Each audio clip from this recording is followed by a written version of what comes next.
சிவாயா. ஓம் ஸ்ரீ ஐயாசாமியை போற்றி. இந்த பதிவில் உங்களுக்கு சில முக்கியமான குறிப்புகள் நான் தரப்போறேன். அது என்னன்னு பார்த்துட்டீங்கன்னா, வாழ்க்கையில எல்லாத்துக்கும் ஒரு கனவு, ஒரு லட்சியம். நான் சொந்தமா இடம் வாங்கி ஆனந்தமான ஒரு வீடு கட்டி நல்ல சந்தோஷமா வாழுவனா அப்படிங்கிற ஒரு ஏக்கம் எல்லாத்துக்கும் இருக்குது. அப்ப நம்ம சிறுக சிறுக சேமிச்சு கஷ்டப்பட்டு அந்த பணத்தை சம்பாரிச்சு எங்கெங்கேயோ இடம் தேடி ஒரு இடத்தை நாம வாங்கும்போது சில விஷயங்களை நாம முன்னரே திட்டமிடணும்.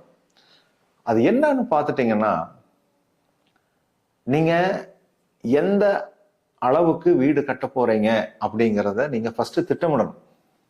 எத்தனை பெட்ரூம் நமக்கு தேவை, எந்த அளவுக்கு முன்வாசல் இடம் தேவை, வீட்டை சுத்திலையும் நமக்கு என்னென்னலாம் பண்ணணும், இதையெல்லாம் நீங்க ஒரு மைண்ட் செட்டப்ல நீங்க திங்க் பண்ணிட்டு, அப்ப நமக்கு இந்த மாதிரி ஒரு இடம் தேவைப்படுது அப்படின்னு முடிவு பண்ணியாச்சுன்னா, அதுக்கு தகுந்த மாதிரி நீங்க இடங்களை தேர்ந்தெடுக்கணும்.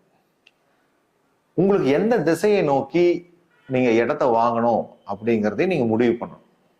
உங்களோட ஃபர்ஸ்ட் தேவைகள் என்ன, அந்த தேவைகளுக்கு அடிப்படையா எந்த திசையில நம்ம வீடு கட்டலாம் இப்படிங்கிறத முடிவு பண்ணும். அப்ப நீங்க இடத்தை தேர்ந்தெடுக்கும் போது நீங்க நிறைய இடங்களுக்கு போய் உங்களுடைய பார்வையில எந்த இடம் உங்களுக்கு பிடிச்சதோ நீங்க பார்க்க போவீங்க. பார்க்க போகும்போது அந்த இடம் மிக மிக சுத்தமான இடமா இருக்கணும். அதை உறுதிப்படுத்திக்க. ஏன்னா 50 ஆண்டு காலம் 100 ஆண்டுகளுக்கு முன்னாடி எல்லாம் அந்த இடங்கள் எப்படி பயன்பாட்டில் இருந்திருக்குன்னு நம்மளுக்கு தெரியாது. சில இடங்கள்ல தேவையில்லாத பொருள்கள் கீழே பூமிக்கு அடியில இருக்கலாம். சொல்ல போனா எலும்பு, இந்த மாதிரி விஷயங்கள்லாம் இருக்கு. அது மண்ணெல்லாம் மூடி அந்த இடத்துல ஏதாவது மறைக்கப்பட்டிருக்கலாம். அப்ப நம்ம ஒரு வீடு கட்டும்போது அந்த இடத்தினுடைய மண், இடம், தன்மை, சுற்றுப்புறம் இதெல்லாம் மிக தெளிவான ஒரு நிலையில இருக்கிற மாதிரி நீங்க சூஸ் பண்ணணும். இது ரொம்ப முக்கியமான விஷயம். நீங்க சைட்டுக்கு போகும்போது நீங்க கிழக்கு பார்த்து வீடு கட்டுறீங்களா, மேற்கு பார்த்து வீடு கட்டுறீங்களா, வடக்கு பார்த்து வீடு கட்டுறீங்களா, தெற்கு பார்த்து வீடு கட்டுறீங்களா அப்படிங்கிறத முன் யோஜனை இல்லாம நீங்க போய் ஒரு சைட்டை வாங்கிட்டீங்கன்னா, அதுல வாஸ்து பலம் நிறைந்த ஒரு வீடு கட்டுறது கஷ்டம். வாஸ்து பலத்தை நம்ம அதிகரிக்கணும்னா நீங்க முதல்லயே எந்த திசையை நோக்கி இடம் வாங்கணுங்கிறத நல்லா முடிவு பண்ணி அந்த மாதிரி இடங்களை நீங்க சூஸ் பண்ணணும். அதுதான் மிக மிக நல்லது. நீங்க இடம் குறுகலான ஒரு அமைப்பை வாங்கிட்டு அதுல உங்களுக்கு தேவையானபடி வீட்டை கட்ட முடியாம, அந்த வரைபடத்தை போட முடியாம, அதுல வாஸ்து பண்ண முடியாம அப்படி இருக்கக்கூடாது. ஒரு தெளிவான இடம், நல்ல விஸ்தாரமா ஒரு இடம் வாங்கி அந்த இடத்துல பஞ்சபூத சக்திகள் இறங்குற மாதிரி நம்ம வீட்டுகளை வரைபடத்தை அமைக்கணும். ஒரு வாஸ்து நிபுணரை நீங்க எப்பொழுதுமே வீடு புனியேஜன வரைக்கும் அவரை கலந்தாய்வு செய்து அந்த வீட்டை கட்டணுங்கிறது என்னுடைய பரிந்துரை. ஏன் அப்படின்னு கேட்டுட்டீங்கன்னா, அவரை வச்சுக்கிட்டு நீங்க ஒரு இடம் பார்க்க போகணும்.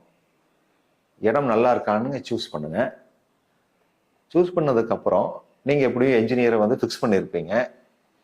அப்புறம் அவரை வச்சுக்கிட்டு நீங்க ஒரு வரைபடத்தை போட்டுட்டு அதுக்கு தகுந்த மாதிரி வாஸ்து நிபுணரை வச்சு அந்த திசைக்கு ஏற்ப மாதிரி வரைபடத்தை நீங்க சரி செய்யணும்.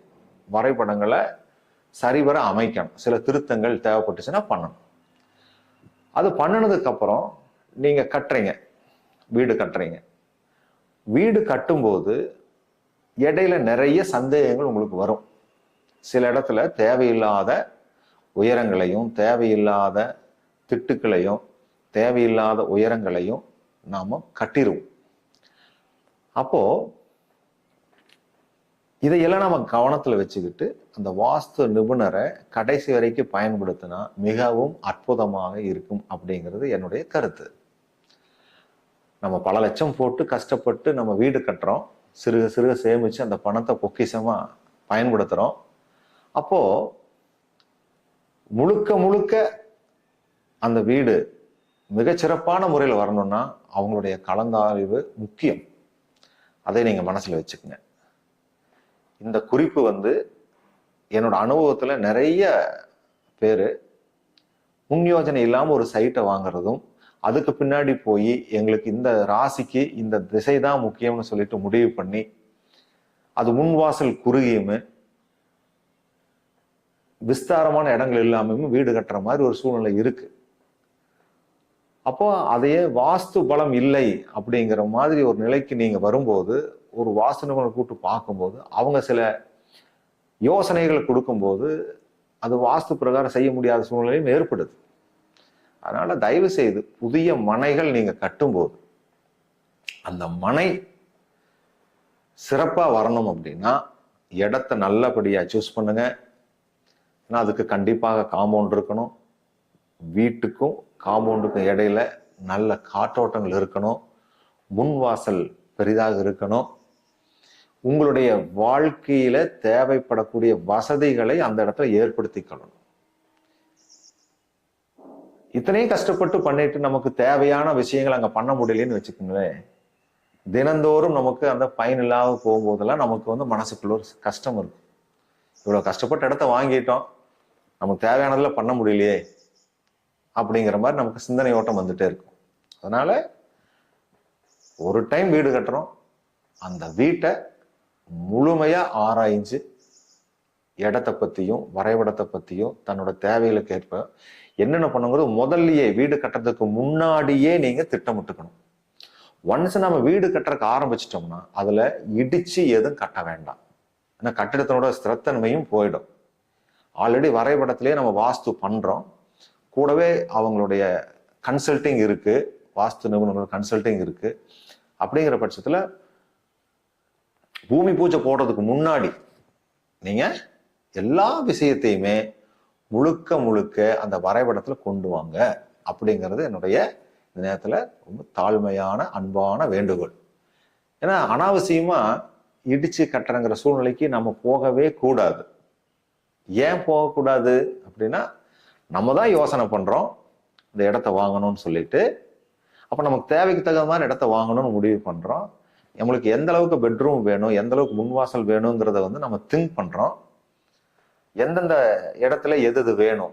இப்போ சில இடத்துல பார்த்தோம்னா துவைக்கிற கல் வேணுங்குவாங்க, துணி காய போட இடம் வேணுங்குவாங்க, கார் பார்க்கிங் வேணுங்குவாங்க. இப்படி பல விஷயங்கள் வீட்டுக்கு காம்பவுண்டுக்குள்ள நமக்கு தேவைப்படும் போது அதுக்கு தகுந்த மாதிரி நாம இடத்தை தேர்ந்தெடுக்கணும்.